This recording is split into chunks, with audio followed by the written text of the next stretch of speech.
My name is Claire Dawson, and this is the story of how I learned that family isn't defined by blood, but by honor.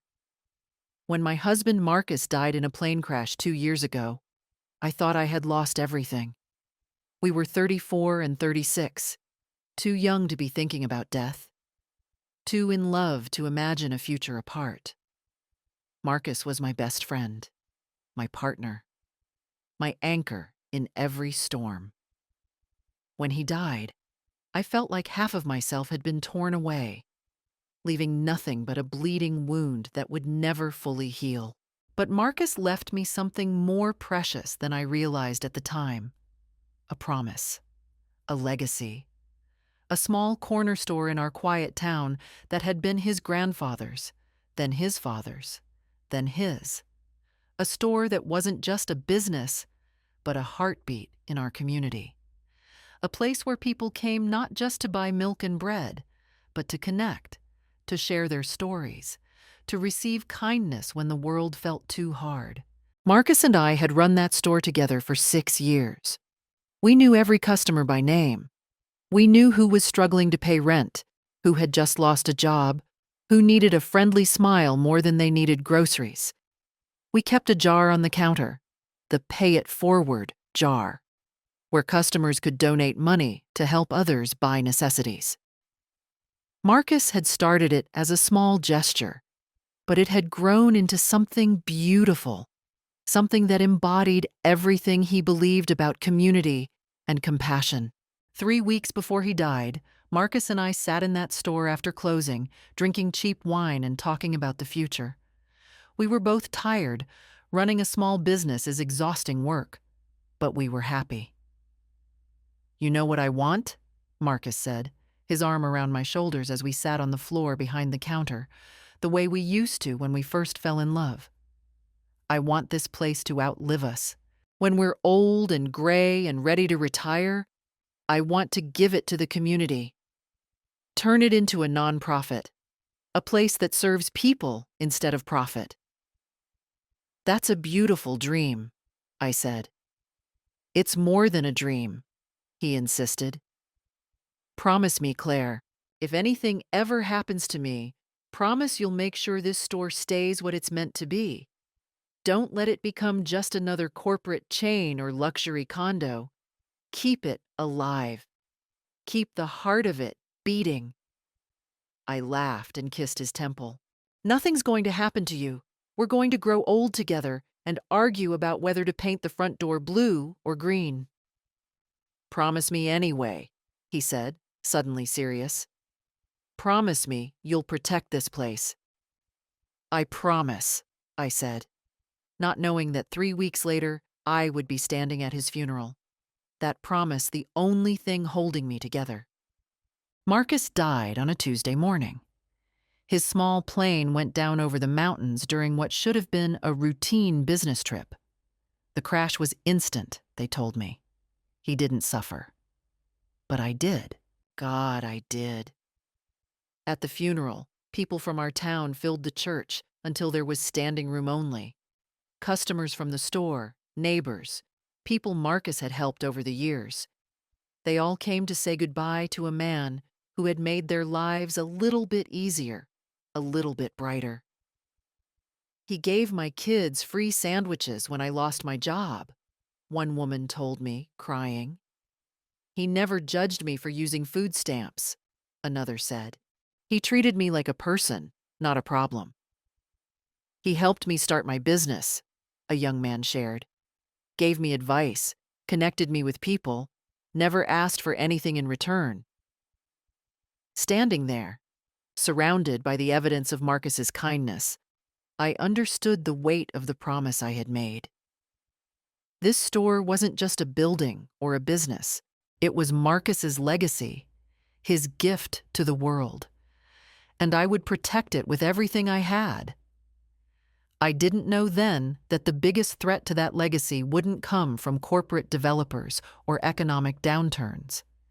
It would come from family, from the people who shared my blood and Marcus's name, but who didn't understand the first thing about honor or promises or what it means to value something more than money. This is the story of how they tried to take everything Marcus built and turn it into profit. And this is the story of how I stopped them. The reading of Marcus's will took place 2 weeks after the funeral, in the conference room of his lawyer's office. I sat at one end of the long table, still numb with grief, wearing the black dress I had worn to the funeral, and clutching a tissue I had already soaked through with tears. Around the table sat my family and Marcus's family. My parents, Robert and Linda Dawson, both in their 60s, looking prosperous and slightly bored. My younger brother Ryan, 29, in an expensive suit that seemed designed to announce his success as a real estate developer. Marcus's parents, Eleanor and Thomas Hale, both quiet and sad, still processing the loss of their son. Marcus's lawyer, a kind woman named Evelyn Rodriguez, opened the folder containing the will and began to read. Most of it was straightforward. Marcus's personal savings, about $30,000, went to his parents. His car went to Ryan, who had always admired it. Various personal items were distributed among friends and family. Then Evelyn read the section about the store. To my beloved wife, Claire Dawson, I leave the full ownership of Hale's Corner Store, including the building, all inventory, and all associated assets. Claire knows my heart better than anyone. She understands what this store means to our community and what I hope it will become. I trust her completely to honor the spirit in which it was built and to one day transition it into a community resource that will serve our town long after we're both gone. Claire, my love, this is my gift to you and to everyone whose life we've touched through this small place. Keep the fire burning. I felt tears streaming down my face as Evelyn read Marcus's words. He had known. Somehow he had known that he needed to make this explicit, needed to put in writing what we had talked about that night on the floor of the store. That's it? Ryan's voice cut through my grief. He left her everything? Evelyn looked at him calmly. The store and its assets constitute the majority of Marcus's estate, yes. As his spouse, Claire is the primary beneficiary. But what about the rest of us? Ryan pressed. We're family too. Ryan, my mother said sharply, this isn't the time. But my father leaned back in his chair, his expression calculating in a way that made my stomach turn. Actually, Linda, I think Ryan has a point. Claire, honey, you're grieving right now. You're not in a position to run a business. Why don't we discuss options for the store? I know some people who might be interested in purchasing it. You could get a good price, at least $1 million, and then you wouldn't have the stress of managing it while you're dealing with your loss. I looked at my father, this man who had never shown much interest in my life or my marriage, and I felt something cold settle in my chest. The store isn't for sale. Now, Claire, let's be reasonable. I'm being completely reasonable. Marcus left me the store because he trusted me to do what's right with it. And what's right is not selling it. Thomas Hale, Marcus's father, spoke up for the first time. Actually, Claire, Marcus and I discussed this before he died. He mentioned that if anything happened to him, we might want to consider selling the store and using the money to take care of family. Blood family. I turned to look at Thomas, this man I had thought I knew, and saw a stranger.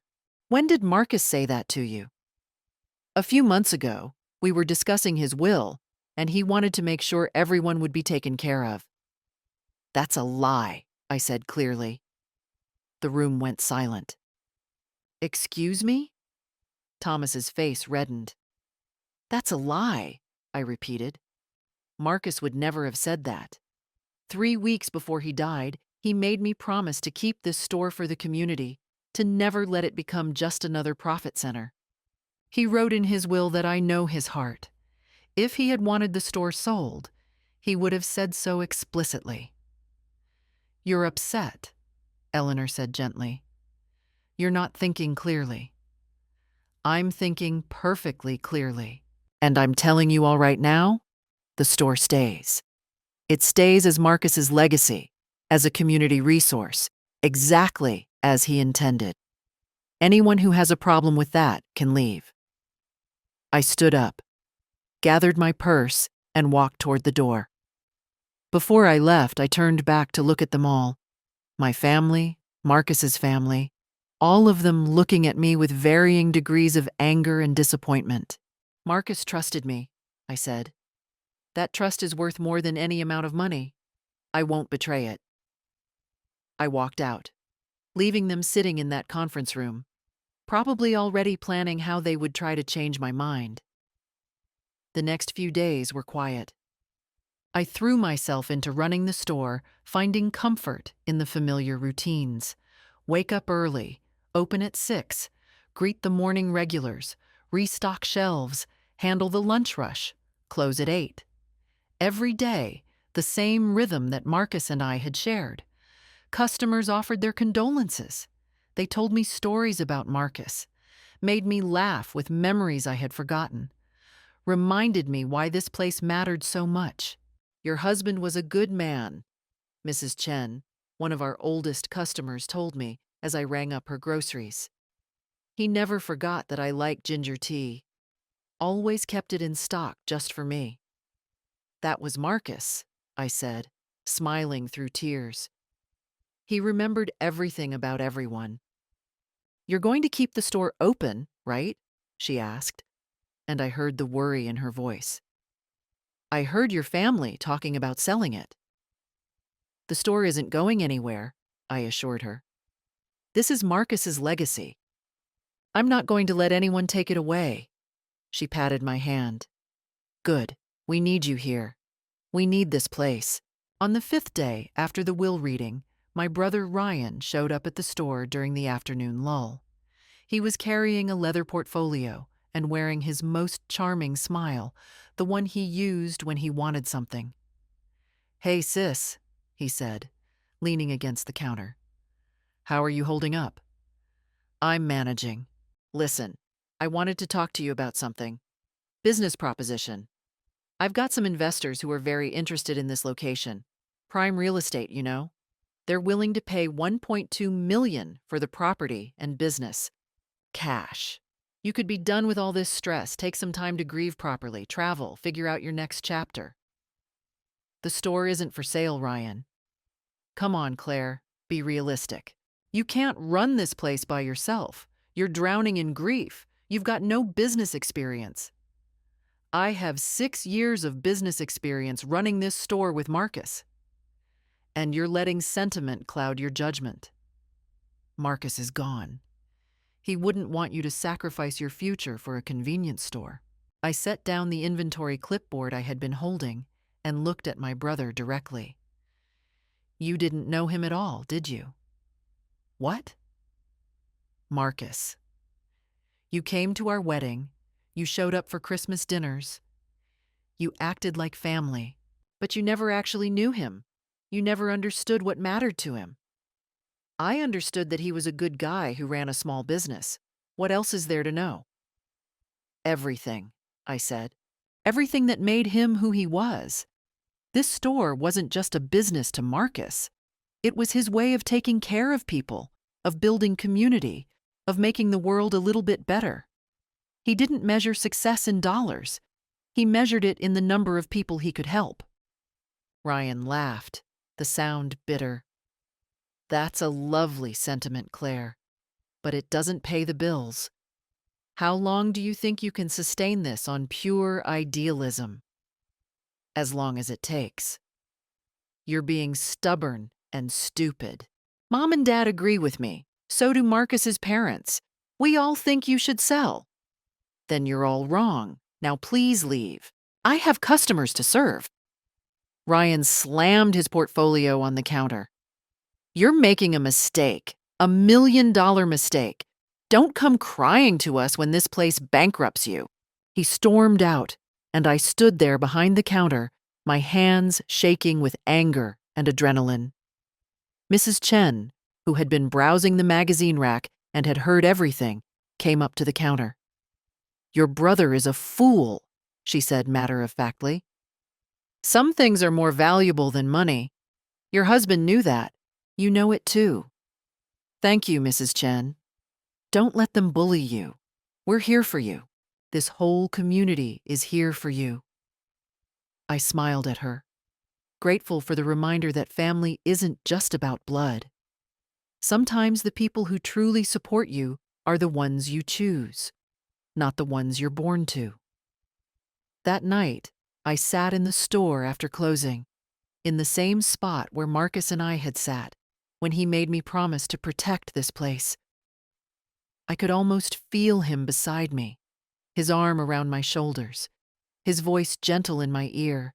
"I won't let them take it," I whispered to the empty room. "I promise." The next morning, the real battle began. It started with phone calls. My mother called every day, sometimes multiple times, always with the same message delivered in different ways. "Claire, sweetheart, we're just worried about you. Running that store all alone, it's too much stress. Why don't you let Ryan handle the sale? He's very good at negotiations. Claire, your father and I have been discussing this, and we really think Marcus would want you to be taken care of financially. Keeping the store is sweet, but it's not practical. Claire, people are starting to talk. They're saying you're not stable, that grief has made you irrational. Don't you care about our family's reputation?" I stopped answering her calls after the third day. Then came the visit from Marcus's parents. Thomas and Eleanor showed up at the store during the lunch rush, which immediately told me this wasn't a casual visit. They wanted an audience. "Claire," Thomas said loudly, making sure other customers could hear, "we need to talk about the store, about what Marcus really would have wanted." "Not now, Thomas. I'm working. This is important. Marcus was our son. We knew him longer than you did. And we're telling you that he would not have wanted you to struggle like this, working yourself to exhaustion for a store that's barely profitable." "The store is profitable," I said calmly, continuing to ring up Mrs. Chen's groceries. "We cleared $60,000 last year after expenses. Not a fortune, but sustainable." "That's nothing," Thomas exclaimed. "You could sell this place for over $1 million and invest that money properly. Marcus would have wanted financial security for you, not this martyrdom." I finished Mrs. Chen's transaction, thanked her, and turned to face Marcus's father. "Thomas, I'm going to say this once. Marcus left me the store in his will. He specifically stated that I know his heart and that he trusts me to do what's right. That's what I'm doing. If he had wanted the store sold, he would have said so. He didn't." "He was young," Eleanor chimed in, her voice quavering. "He didn't think he would die so soon. If he had known, he might have made different arrangements." "Maybe," I acknowledged. "But we have to honor what he actually wrote, not what we imagine he might have meant." "You're being selfish," Thomas said bluntly. "Keeping all that money tied up in this store when family needs it." "What family needs it? You and Eleanor have your pensions. Ryan is doing very well in real estate. My parents are comfortable.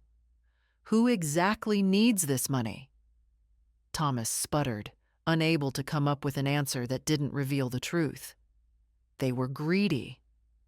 They saw dollar signs where Marcus had seen community, profit where he had seen purpose. "I think you should leave," I said quietly. "You're upsetting the customers." Indeed, several people in the store were watching the confrontation with open concern. One of them, Jake Martinez, a regular who had been coming to the store for 20 years, stepped forward. "Is there a problem here?" he asked, positioning himself between me and Thomas. "This is a family matter," Thomas snapped. "Then maybe discuss it in private instead of harassing Claire while she's working," Jake said calmly. "Show some respect." Thomas and Eleanor left, but not before Eleanor turned back to me with tears in her eyes. "You're destroying our son's memory by being so stubborn." "No," I said. "I'm honoring it." After they left, Jake stayed at the counter. "You doing okay?" "I've been better," I admitted. "Thank you for stepping in." "Marcus was my friend. If he trusted you with this place, that's good enough for me. Let me know if you need anything, okay? Anything at all." "I will. Thank you." But the harassment didn't stop. Over the next 2 weeks, things escalated. Week 1. Anonymous one-star reviews appeared online claiming the store was dirty, the food was expired, and I was rude to customers. All lies, but damaging nonetheless. Someone called the health department, prompting an unexpected inspection. They found nothing wrong, but it cost me time and stress. My parents showed up at my apartment at 11 p.m., demanding I sign papers Ryan had drawn up for the sale. I refused and asked them to leave. Week 2. My car tires were slashed in the store parking lot. Someone spray painted, "Sell for one month or get out," on the side of the building. I received daily calls from concerned citizens suggesting I was unfit to run a business while grieving. I knew it was them, my family, Marcus's family, or people they had hired. The campaign was too coordinated to be random. One morning, I arrived at the store to find Ryan waiting outside with a small group of people holding signs that said, "New Development for Progress" and "Community Needs Change." "What is this?" I asked, unlocking the door. "A peaceful demonstration," Ryan said smugly. "The community has spoken. They want development, not this run-down old store." "These aren't community members," I said, looking at the people holding signs. "I've never seen any of you before." "We're representing the community's interests," one woman said unconvincingly, reading from what was obviously a script. "Get off my property," I said. "All of you. You're trespassing." "We have a right to protest. On the public sidewalk, sure, but you're on private property. Leave now, or I'm calling the police." They left, but not before Ryan leaned in close and hissed, "You can't win this, Claire. We'll make your life so miserable that selling will be the only option. Think about it." "I have thought about it," I said, "and my answer is no. Now get out of here before I file a harassment report." That afternoon, I did file a report with the police. Officer Davis, who had been shopping at the store for years, took my statement seriously. "I'll make sure there's increased patrol around here," he said. "And Claire, document everything: photos, videos, written accounts. If this escalates to legal action, you'll need evidence." "Thank you, Officer Davis. Marcus was a good man. What they're doing to you is disgraceful." That night, I stayed late at the store, doing inventory and trying to center myself. I was exhausted, physically from running the store alone, emotionally from the constant attacks, mentally from having to defend myself against people who should have been supporting me. I was in the back room, checking stock, when I heard the front door chime. The store was closed and locked, which meant someone had used a key. There were only 3 keys to the store: mine, the spare I kept in my apartment, and the one Marcus's parents had from when they used to help run the place decades ago. I grabbed my phone and quietly moved toward the doorway to the main store area. Through the gap, I could see Ryan and another man I didn't recognize going through the cash register. "There's nothing here," Ryan was saying. "She must bank it every night." "What about the safe?" the other man asked. "I don't know the combination." "Then why did you bring me here?" "Because I thought there would be more cash." She runs a business. There has to be money somewhere. I pulled up my phone's camera, started recording, and stepped out into the main area. Looking for something? I asked. Both men spun around, Ryan's face going white. Claire, I was just breaking into my store, attempting to rob me. Is that the right description? Or would you prefer committing a felony? Don't be dramatic. I'm family. I have a right to be here. No, you don't. I never gave you a key, which means you either had one made without permission or you stole Marcus's parents' key. Either way, you're trespassing and attempting theft.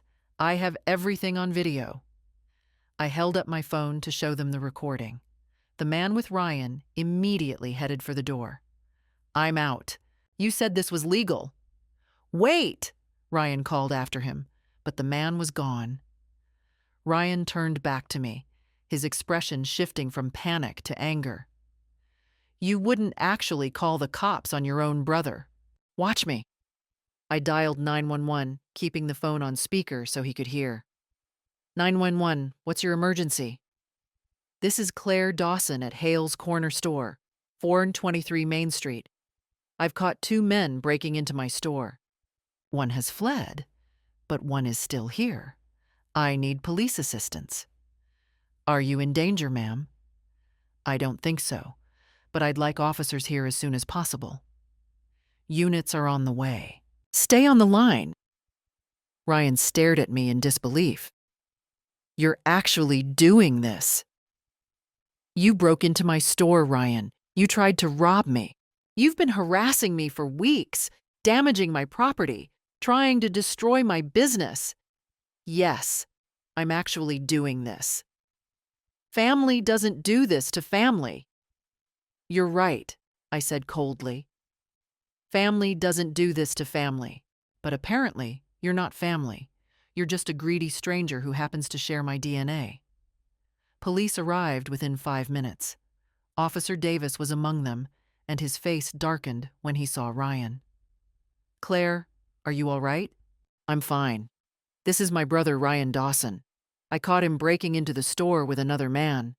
The other man fled, but I have video evidence of both of them attempting to access the cash register. Is this true, mister? Dawson? Officer Davis asked. Ryan opened his mouth, closed it, then tried a different tack. This is a family dispute. My sister is upset about our brother-in-law's death, and she's not thinking rationally. I'm thinking perfectly rationally, I interrupted. I'm also an attorney, in case you forgot. I know exactly what laws you've broken tonight. That was true. I had passed the bar exam 3 years ago, though I had been focusing on running the store with Marcus rather than practicing law. But the knowledge was still there, and Ryan knew it. Ryan Dawson, you're under arrest for breaking and entering and attempted theft, Officer Davis said, pulling out handcuffs. You have the right to remain silent. As they led Ryan away in handcuffs, he turned back to me. You're going to regret this. Mom and Dad will never forgive you. I can live with that, I said. After the police left, I sat behind the counter of the store, shaking with adrenaline. I called Evelyn Rodriguez, Marcus's lawyer, who I had kept on retainer for exactly this kind of situation. Evelyn, it's Claire. I need to file a restraining order against my family, and I think we need to start building a case for harassment. Tell me everything, Evelyn said. I did. All of it. The phone calls, the vandalism, the fake protests, the break-in. Evelyn listened without interrupting, taking notes. Claire, this is serious. We're talking about a coordinated campaign to force you to sell the store. This goes beyond family drama. This is potentially criminal conspiracy. What do I do? You keep documenting everything. You press charges against Ryan for the break-in. You file restraining orders against anyone who has harassed you. And you let me start building a paper trail that shows a pattern of abuse. If we need to, we'll take this to civil court for intentional infliction of emotional distress. I don't want to sue my family, Evelyn. They're the ones who declared war, Claire. You're just defending yourself. There's a difference. After hanging up with Evelyn, I sat in the quiet store and thought about Marcus, about his kindness, his integrity, his belief that people are fundamentally good if given the chance to be. "I'm sorry," I whispered to his memory. "I'm sorry that protecting your legacy means going to war with family. But I won't let them win. I won't let them turn something beautiful into just another real estate transaction." The store's old clock chimed midnight. I turned off the lights, locked the door securely behind me, and went home to sleep. Tomorrow would bring more battles, more attacks, more attempts to break me. But I wasn't broken. I was angry. And anger, I was learning, could be a very powerful fuel. Ryan spent one night in jail before my parents bailed him out. By noon the next day, he was at their house, probably spinning the story to make himself the victim and me the villain. I didn't care. Let them believe what they wanted to believe. What I cared about was protecting the store and honoring Marcus's legacy. Everything else was noise. The restraining order was granted within 48 hours. Ryan, my parents, and Marcus's parents were all prohibited from coming within 100 feet of the store or my apartment. They could contest it in court, but until then, they had to stay away. That should have been the end of it. It wasn't. The attacks just became more sophisticated. Anonymous accounts on social media started posting about the store, claiming I was running it into the ground, that I was mentally unstable, that I was disrespecting Marcus's memory by refusing to sell. Claire Dawson claims to love her late husband, but she's squandering his legacy on a failing business that should be sold for the good of the community. One post read, shared hundreds of times. "The selfish widow who won't let go." Another post was titled, complete with photos of me looking tired and sad, clearly taken without my knowledge or consent. "Marcus Hale would be ashamed of what his wife is doing to his store," yet another claimed. Sources close to the family say he always intended for the property to be sold after his death. The comment sections were brutal. People I had never met were calling me greedy, stubborn, crazy. Some even suggested I had only married Marcus for his money and the store, never mind that we had been broke college students when we met and built everything together from nothing. It hurt. I won't lie and say it didn't. Seeing my grief and my struggle turned into fodder for internet strangers was devastating. But I also knew that for every cruel comment, there were real people who understood what I was fighting for. My actual customers, the people who came into the store every day, saw through the lies. They saw me working from dawn to dusk, maintaining the same quality and kindness that Marcus had established. They saw the pay-it-forward jar staying full because I kept Marcus's tradition alive. They saw me remembering their names, their preferences, their stories. "Don't listen to the noise," Mrs. Chen told me one morning. "People who have never stepped foot in this store don't get to have opinions about it." Thank you, Mrs. Chen. We're with you, all of us regulars. We'll fight for this place too if we have to. And they did. When the negative posts appeared online, my customers started posting their own stories. Claire Dawson gave my kids free sandwiches when I lost my job. She didn't make me feel ashamed, she just helped. That's what this store is about. Marcus and Claire both treated everyone with dignity, whether you paid with cash or food stamps. This store is a community resource, not a real estate opportunity. I've shopped here for 20 years. Marcus built something special, and Claire is honoring that. Leave her alone and let her grieve in peace.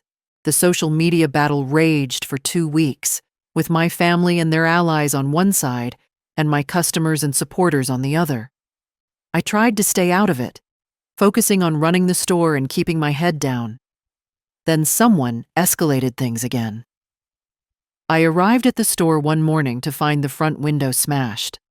Glass was everywhere, glittering on the sidewalk like malicious diamonds. Through the broken window, I could see that someone had trashed the interior. Shelves knocked over, products scattered, the cash register broken open. I stood on the sidewalk, staring at the destruction, feeling tears burn behind my eyes. This was more than harassment now. This was a direct attack on everything Marcus and I had built. Officer Davis arrived within minutes of my call. "Jesus, Claire," he said, looking at the damage. "Are you okay?" "I'm fine, just angry." "Any idea who did this?" "I have several ideas, but no proof. We'll check for security camera footage from neighboring businesses. And Claire, I'm going to recommend increasing the charges against your family to include conspiracy to intimidate a witness. This has gone beyond a family dispute." "I know." As Officer Davis was taking photos of the damage, Jake Martinez pulled up in his truck. He took one look at the store and immediately started unloading plywood from his truck bed. "What are you doing?" I asked. "Fixing your window, or at least boarding it up until you can get glass replaced. Come on, help me with this." Within an hour, a dozen of my regular customers had shown up. They helped clean up the glass, reorganize the shelves, take inventory of damaged products. Mrs. Chen brought coffee and donuts. Another customer, Maria Gonzalez, brought her teenage sons to help with the heavy lifting. "You don't have to do this," I said, overwhelmed by their kindness. "Yes, we do," Maria replied firmly. "This store matters to us. You matter to us. We're not going to let whoever did this win." By noon, the store was cleaned up and operational again, the broken window covered with plywood.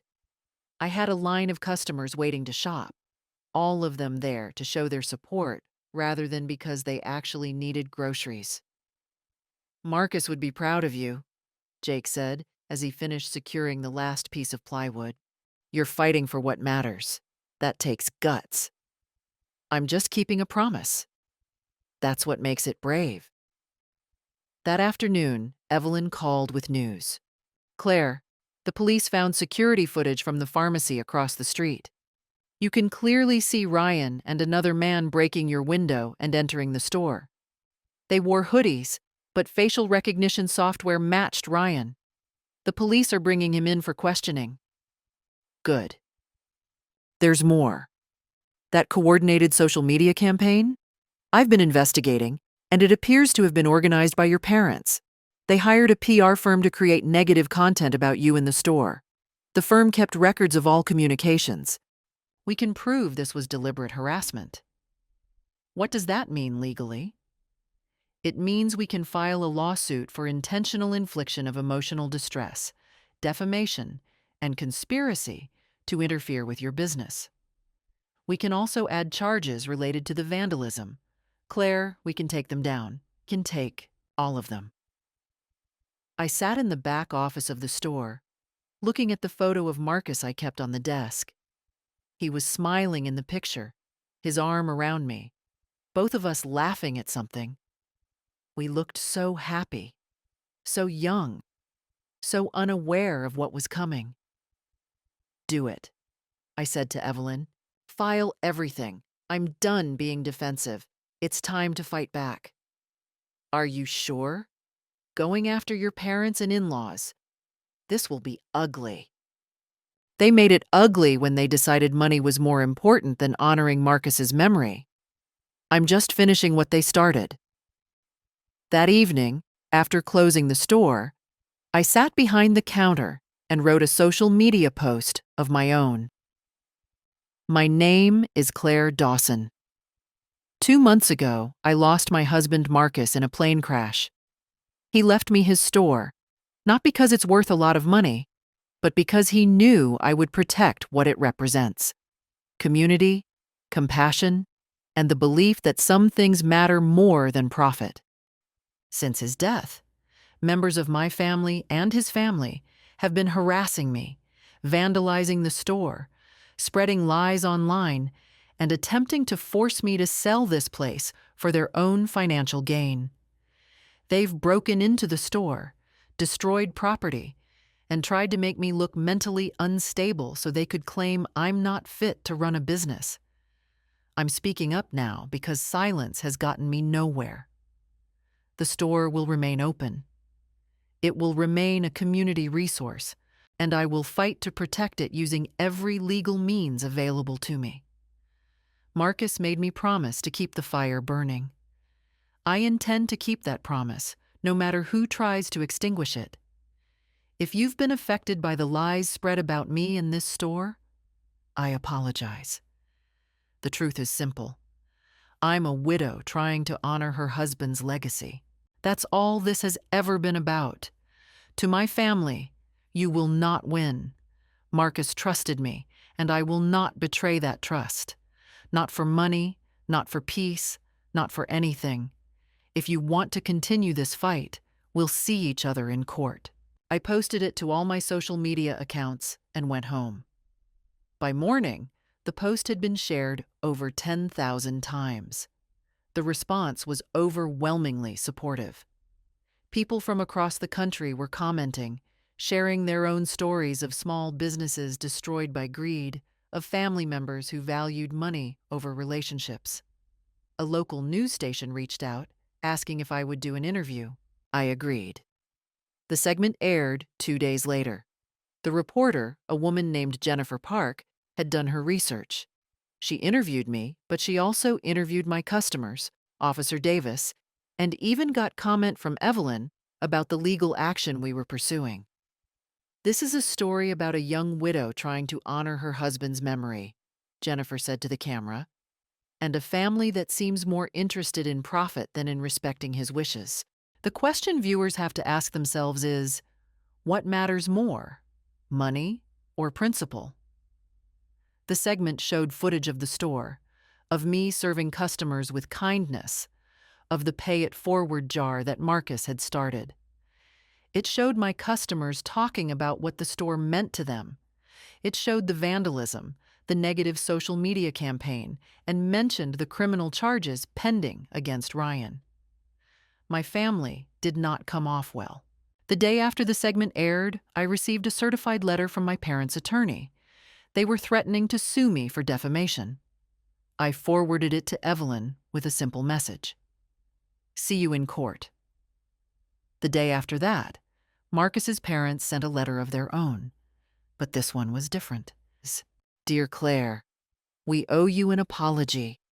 We've been so focused on what we thought was right for our son's memory that we forgot to listen to what Marcus actually said in his will.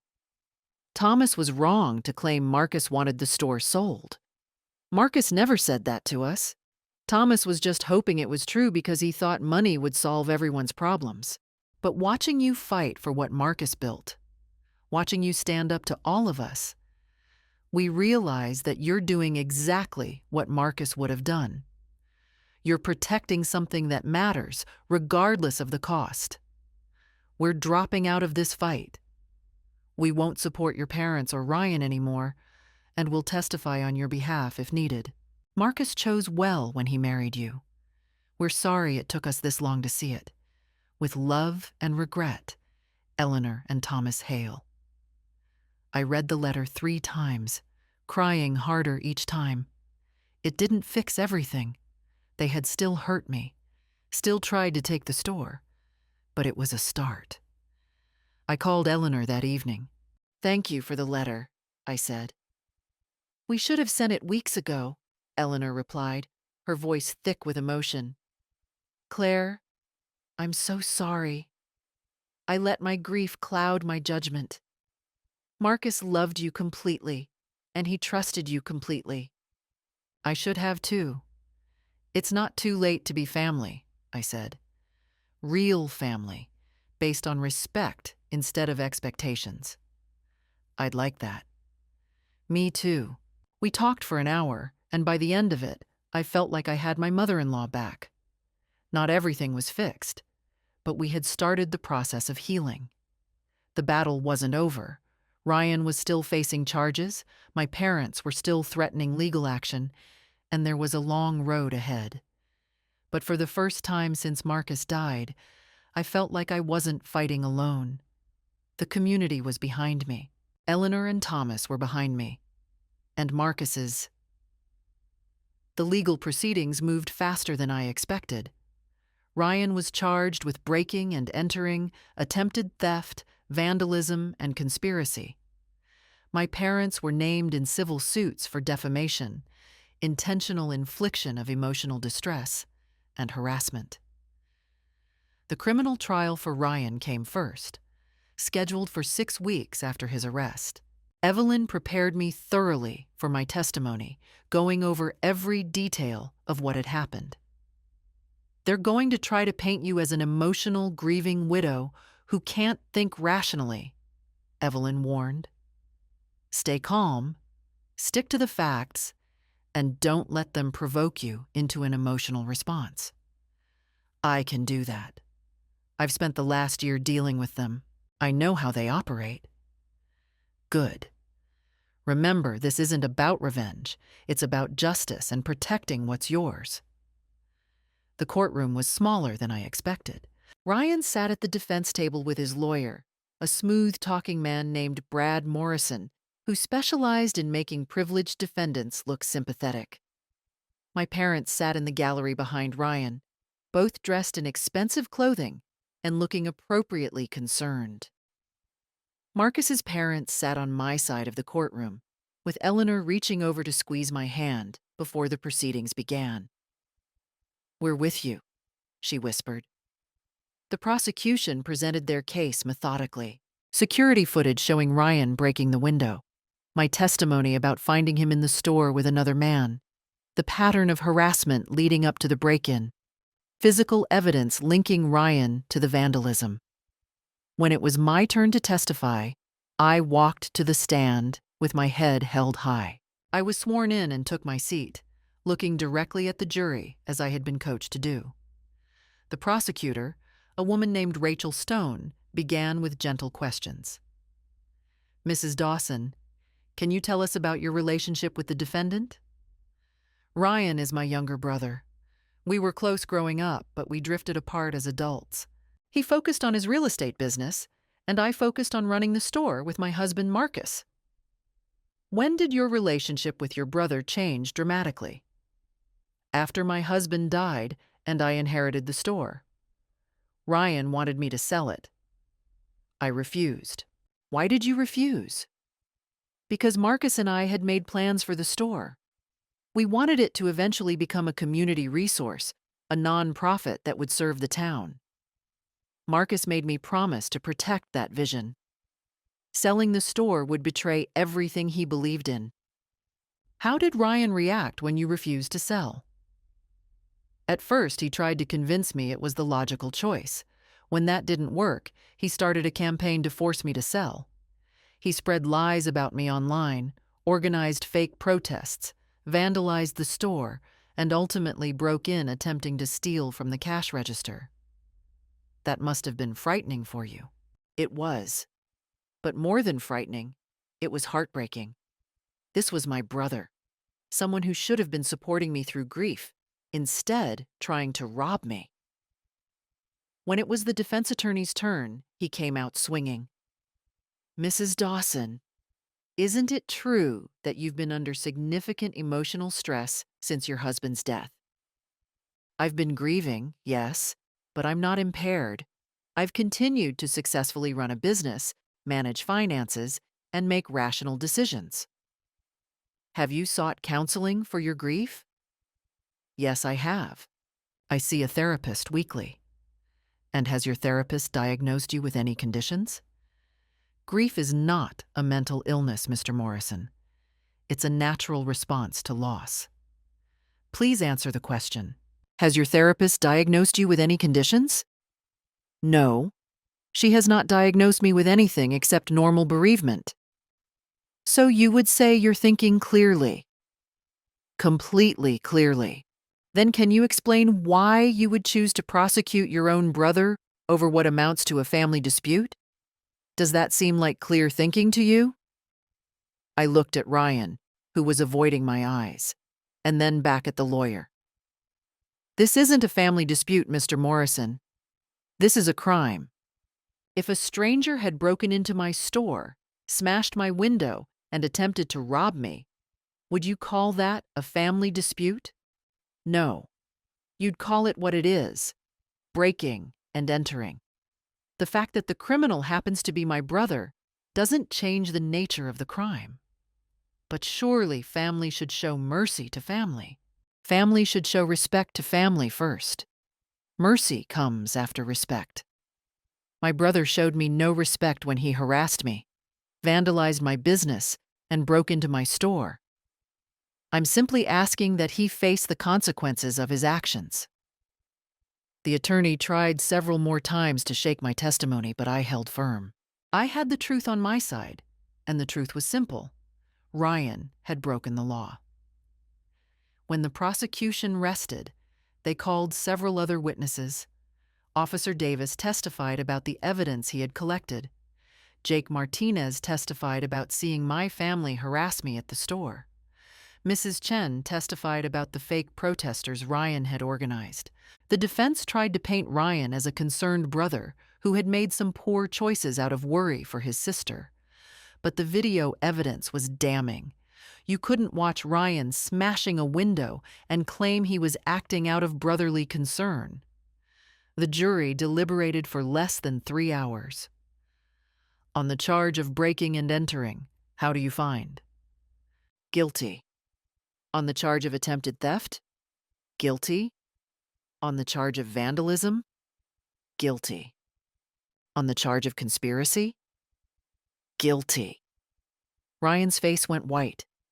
My mother burst into tears. My father stood up and pointed at me. "You did this!" he shouted. "You destroyed your own brother!" The judge banged her gavel. "Mr. Dawson, sit down or you'll be removed from this courtroom."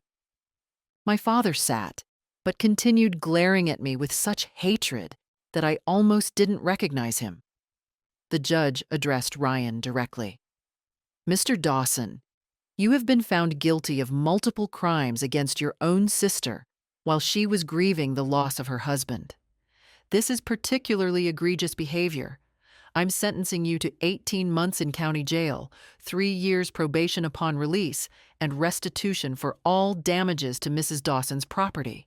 You will also be required to issue a written apology that will be read into the public record." Ryan's lawyer immediately began discussing appeals, but the judge was done. As the bailiff led Ryan away, he turned to look at me one last time. "I hope you're happy," he said. "I'm not happy," I replied. "I'm just done being a victim." The civil trial against my parents came 2 weeks later. This one was even more clear-cut. Evelyn presented evidence of the coordinated harassment campaign, the PR firm they had hired, the social media posts they had commissioned, and the psychological toll it had taken on me. My therapist testified about the anxiety and depression I had developed as a direct result of my family's harassment. Medical records showed I had lost 15 pounds in 2 months. Financial records showed the cost of repairs, security upgrades, and legal fees. The jury found in my favor on all counts. My parents were ordered to pay $250,000 in damages, plus court costs. They were also issued a permanent restraining order prohibiting them from contacting me or coming near the store. After the verdict was read, my mother tried to approach me in the hallway. "Claire, please," she said, tears streaming down her face. "We're still your parents." I looked at her. This woman who had given birth to me, raised me, taught me to read and ride a bike and stand up for myself. This woman who had chosen money over supporting her daughter through grief. "No," I said quietly. "Parents support their children.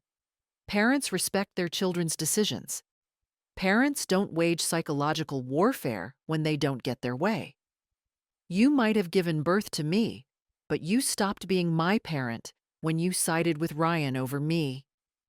We only wanted what was best for you," No, you wanted what was best for yourselves. There's a difference. I walked away, leaving her crying in the courthouse hallway. Outside, Eleanor and Thomas were waiting for me. "How do you feel?" Eleanor asked. "Exhausted, relieved, sad. Everything at once." "Marcus would be proud of you," Thomas said. "You stood up for what's right, even when it cost you everything.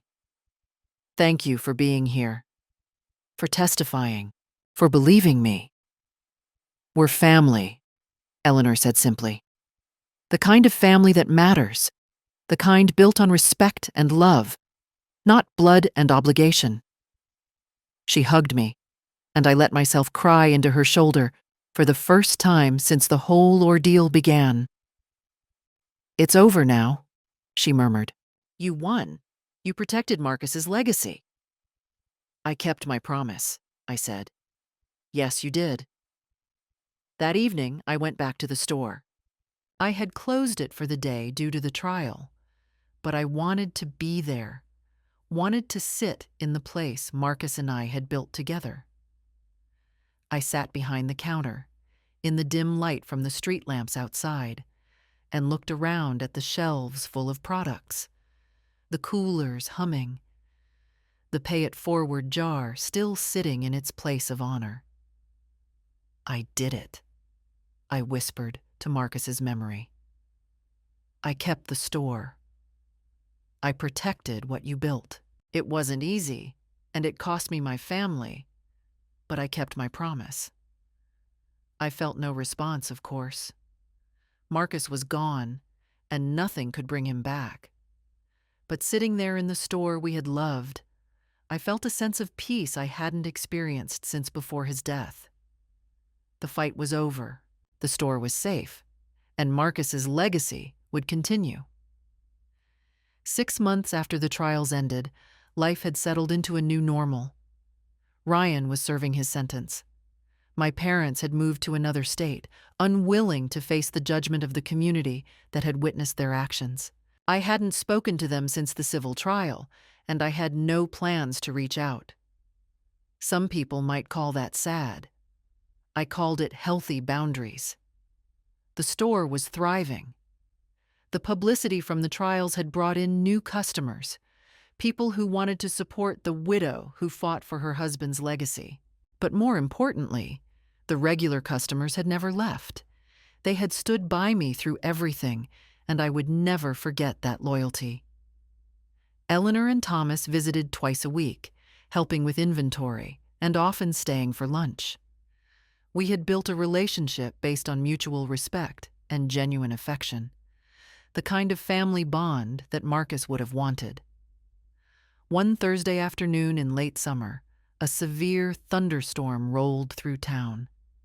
The power went out, and when it came back on, the main refrigeration unit refused to restart. I stared at the dead compressor, calculating how much inventory I would lose if I couldn't fix it quickly. "This is a problem," I said to Jake Martinez, who happened to be in the store when it happened. "I've got thousands of dollars worth of frozen goods that will spoil if I can't get this fixed in the next few hours." "Let me make some calls," Jake said, pulling out his phone. Within an hour, my store was full of people. Jake had called his brother, who was an electrician. Mrs. Chen had called her son, who owned a refrigeration repair company. Maria had shown up with coolers and ice. The local fire department had offered to store perishables in their commercial freezer temporarily. "You don't have to do this," I said, overwhelmed by the response. "Yes, we do," Mrs. Chen said firmly. "You fought for this store. Now we fight for you." By evening, the compressor was fixed, the inventory was saved, and I was standing behind the counter, looking at a group of 20 people who had dropped everything to help me. "Thank you," I said, my voice breaking. "Thank you for being here, for believing in this place, for believing in me." "This is what community means," Jake said. "Marcus knew that. You know it too. That's why this store matters." After everyone left, I sat in the store's quiet space, and thought about everything that had happened over the past year. I had lost my husband. I had lost my birth family. I had been harassed, vandalized, sued, and put through hell. But I had also gained something precious: the knowledge that family isn't about blood. It's about showing up when it matters. It's about standing by your principles even when it costs you. It's about keeping promises even when no one would blame you for breaking them. I pulled out my phone and posted one final message on social media. A year ago, I promised my husband I would protect what we built together. Today, that promise is stronger than ever. The store will remain open. It will remain a community resource. And someday, when the time is right, it will transition into the nonprofit Marcus and I always dreamed it would become.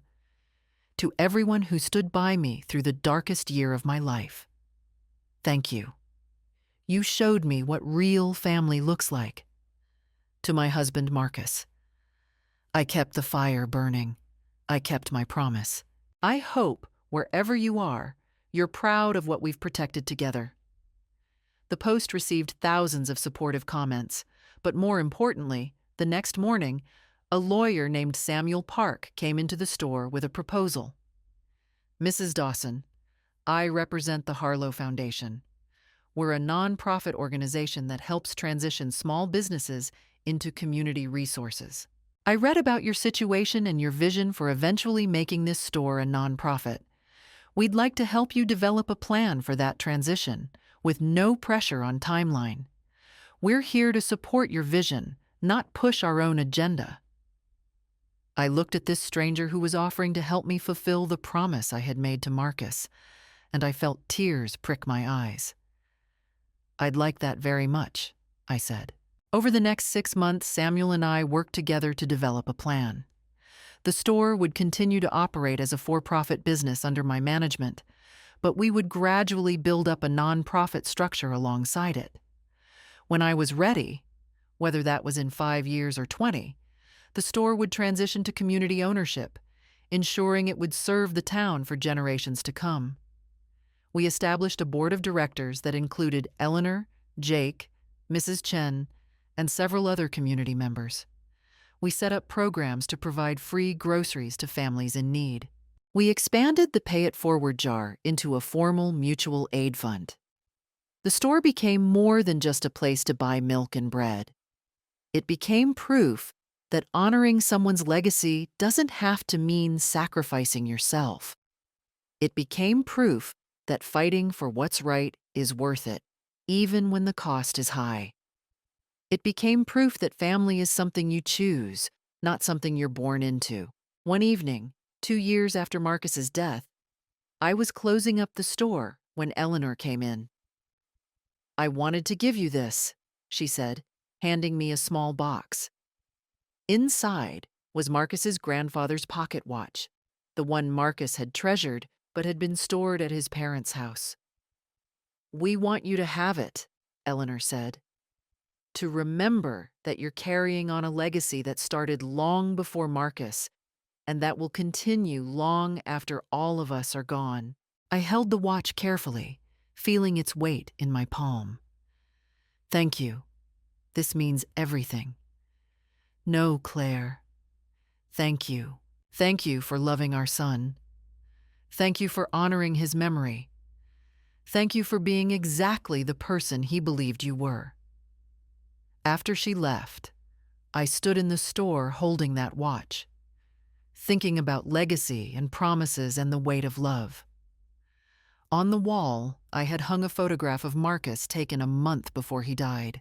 He was standing in front of the store, smiling, holding a bag of groceries he was about to deliver to an elderly customer who couldn't make it to the store herself.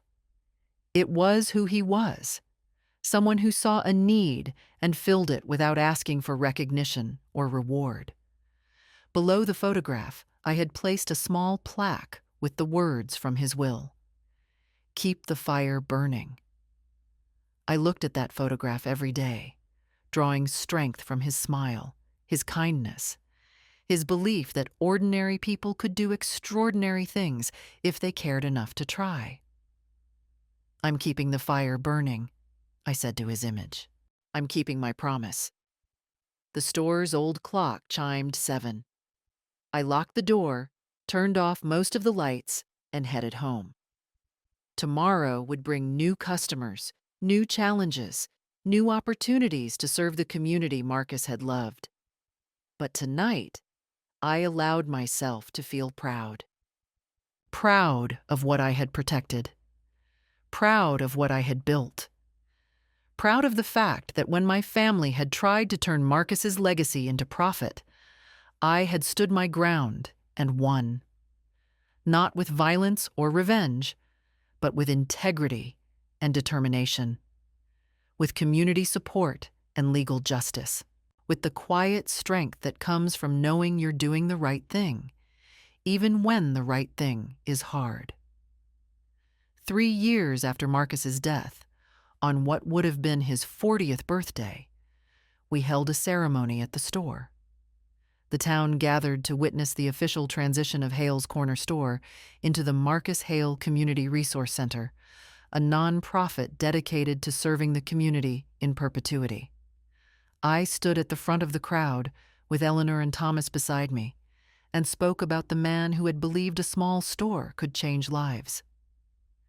Marcus used to say that honor and promises aren't for sale, I told the crowd. That real family is where you find respect, not where you're expected to submit. He lived those values every day of his life. This store, this community resource, is proof that those values endure. Some people think I'm a hero for fighting to keep this place open, but I'm not a hero. I'm just a woman who kept a promise to the man she loved. Marcus believed that ordinary people doing ordinary acts of kindness could create extraordinary change. This store is that change, made real. To everyone who stood by me, who fought alongside me, who refused to let greed win, thank you. You made this possible. And to Marcus, your fire is still burning, my love. It will always burn. As I cut the ribbon officially establishing the nonprofit, I felt Marcus's presence as clearly as if he were standing beside me. Not in a supernatural way, but in the way that love endures beyond death, in the way that principles outlast the people who held them, in the way that promises kept become legacies that shape the future. The crowd cheered. Eleanor hugged me. Customers I had served for years came up to shake my hand and share their own stories of how the store had changed their lives. And in that moment, I understood something profound. Marcus hadn't left me when he died. He was still here, in every act of kindness I extended to a customer, in every dollar placed in the pay it forward jar, in every decision I made to value people over profit. He was here in the community he had helped build, in the legacy he had trusted me to protect, in the promise I had kept despite everything. The fire was still burning, and it always would be. 5 years after Marcus's death, I'm writing this from behind the counter of the Marcus Hale Community Resource Center, formerly known as Hale's Corner Store. It's a quiet Tuesday afternoon, and I'm watching Mrs. Chen teach a cooking class to a group of teenagers in the community space we built where the old stockroom used to be. The store has evolved beyond anything Marcus and I originally imagined. Yes, we still sell groceries. That core function remains. But we've also become a community hub where people can take free classes, access social services, get help with job applications, and find support during hard times. The Pay It Forward jar has grown into the Marcus Hale Community Fund, which provides micro-grants to local families facing emergencies. Last month, we helped a single mother pay for car repairs so she could keep getting to work. The month before, we helped a family cover funeral expenses. This month, we're helping a teenager afford college textbooks. The store operates on a hybrid model, enough profit to sustain operations, with surplus funneled into community programs. It's not about getting rich. It's about serving people, just like Marcus always wanted. Eleanor and Thomas come in every week, volunteering their time and telling stories about Marcus to anyone who will listen. Our son was a good man, Thomas always says, but his wife is the one who made his dreams real. I don't see or speak to my birth parents or Ryan. They've become strangers to me, people I used to know in another life. Sometimes I wonder if things could have been different, if there was something I could have said or done that would have made them understand. But mostly, I don't wonder. I'm too busy living in the family I've chosen rather than mourning the family I lost. Last week, a young woman came into the store crying. Her husband had just died in a construction accident, and she was overwhelmed with grief and uncertainty about her future. I sat with her in the community space, made her tea, and listened to her story. "I don't know how to do this alone," she sobbed. "I don't know how to keep going without him." I took her hand and told her the truth. "You won't be alone. This community will be here for you, the same way they were here for me. And you will keep going because the love you shared with your husband deserves to be honored through the way you live your life. You'll find strength you didn't know you had, I promise." She looked at me with red, swollen eyes. "How did you survive it?" "I had a promise to keep," I said. "I had work to do that mattered. I had people who supported me. And I had the determination not to let grief destroy what love had built." "Can I survive it too?" "You can. You will." After she left, I stood at the window watching her walk down the street, and I thought about how grief and loss don't end. They just transform. You learn to carry them, to integrate them into who you become. I'm not the same person I was when Marcus was alive. Grief changed me. Fighting for the store changed me. Learning that family is chosen rather than inherited changed me. But I'm not broken. I'm stronger, wiser, more certain of what matters. On my desk, I keep the pocket watch that was Marcus's grandfather's.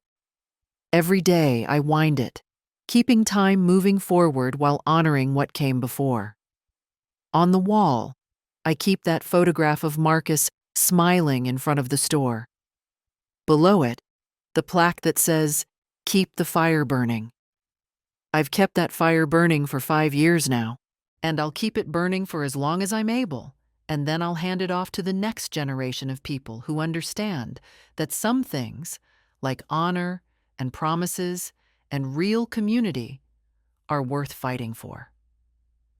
Marcus once told me that ordinary people doing ordinary acts of kindness could create extraordinary change. He was right. This store, this community resource, this legacy, it's all proof that love and principle and determination can overcome greed and grief and loss. It's proof that promises kept become foundations for futures we can't yet imagine. It's proof that when you stand up for what's right, even when it costs you everything, you gain something far more valuable than money, the knowledge that you lived with integrity. The fire is still burning, Marcus. 5 years later, it's burning brighter than ever. I kept my promise. Ah,